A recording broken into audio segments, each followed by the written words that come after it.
Hey folks, welcome back to Law Creations. Hope everybody's doing well, having a good start to your weekend. So I just wanted to share with you a customized, repainted McFarlane Batman Armored uh, action figure that I repainted. This one was a lot of fun. It was just more of a trial and error kind of deal because I've painted many custom action figures before, but I've always used acrylic paint. I've always used, just really good acrylic paint. Reaper's Master Series, Citadel, you name it, Vallejo. Yeah, so this was more of an experiment because I wanted to try watercolors.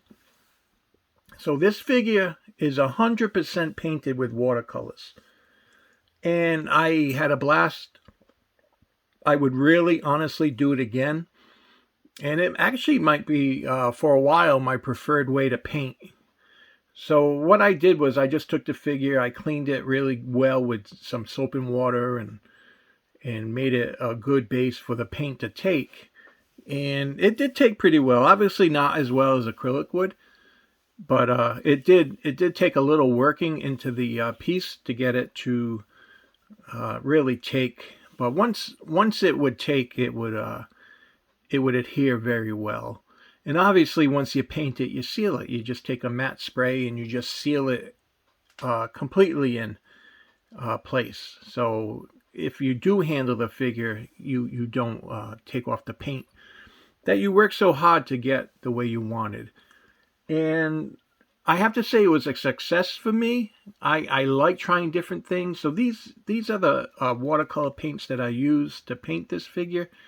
This is just a metallic set, and it came from it's Master's Touch. It's a 6-pack. It was $17, so a little pricey, but 100% worth it, as these are really vibrant, really pigmented colors, and pretty much 90% of this guy was painted with the silver.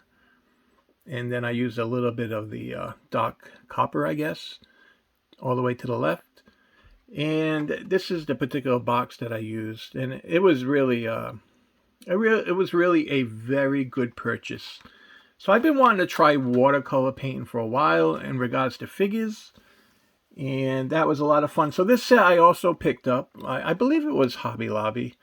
It's just kind of your normal colors, your base colors, and I used this quite a bit. And everything was pretty much painted with just this small brush. Yes, it took me a lot longer. It probably took twice as long to paint if I had used acrylics. Acrylics would have been a lot quicker.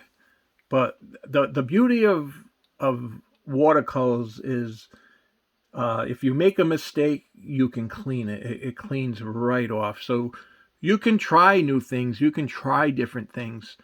And if you don't like how it turns out, you can just wash it off. And I found that incredibly helpful to achieve certain looks I was going for. And the beauty of the painting with the watercolors was the blendability. You can blend 2, 3 colors really well. I think you can pretty much see it here on the shoulder. Let me bring my light down here so he shines better on the figure, so you get an understanding and an idea of the work that went into him. Probably took me 4 hours to paint, and that was split up between 2 sessions in the evening. And you always hear me talk about I love the process of doing certain things, and this is one of the processes that I enjoyed. I had an idea that I wanted to do, and I went ahead and it turned out very well to my liking. I'm not a perfect painter by any means, but this was enjoyable. And acrylics, if you make a mistake, sometimes it's really hard to modify it, to change it. And yes, acrylic painting for figures is a lot more recommended, I guess.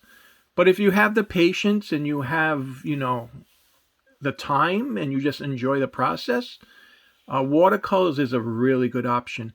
Watercolors is also a good option if you're just learning to paint figures, because you're not afraid to make the mistake, because you can fix it pretty quickly. And once you seal it in, it stays nice and secure. So yeah, he was painted with 100% watercolor paint. And let me just give you guys see if I can back up a little. Whoop, wrong way. Whoop, sorry guys. All right, so yeah. Let me pause it and I'll be right back. All right, welcome back. So yeah, this is a better angle to give you a better aspect of what it looks like painted. So that's what I mean about the blendability right here. You can take, I did the metallic, and then I came in with some browns and some copper and just blended it in. The helmet pretty much got a new paint job. Hopefully you guys can see that. And obviously the chest, everywhere did. I didn't break them apart, but I did paint everywhere. And the key was to washing him ahead of time, so you're giving yourself a good foundation. You can probably spray it with a matte sealer as well before you stop painting. And the back of the cape got a little bit of a dry brush. So back there needs to be painted a little bit. But yeah, it just gives you an idea of, thinking outside the box. Obviously, this particular watercolor using for your models is not new to me. There's been, I'm sure, many people that have achieved very successful results doing it. But you just need some patience. And that gives you an appreciation of, the different textures and everything. So yeah. And like I was saying, if you're a newbie to painting, start with watercolor, get an idea of the blending, and this way here you're not afraid to make mistakes. So this one was a lot of fun, and I just wanted to share it with you. And this is just my newest diorama I'm working on right here. It's just going to be a back wall city street kind of deal. It is 1/6 scale, and yeah, so stay tuned for a video on that. And I'm hoping you guys have a great rest of your day.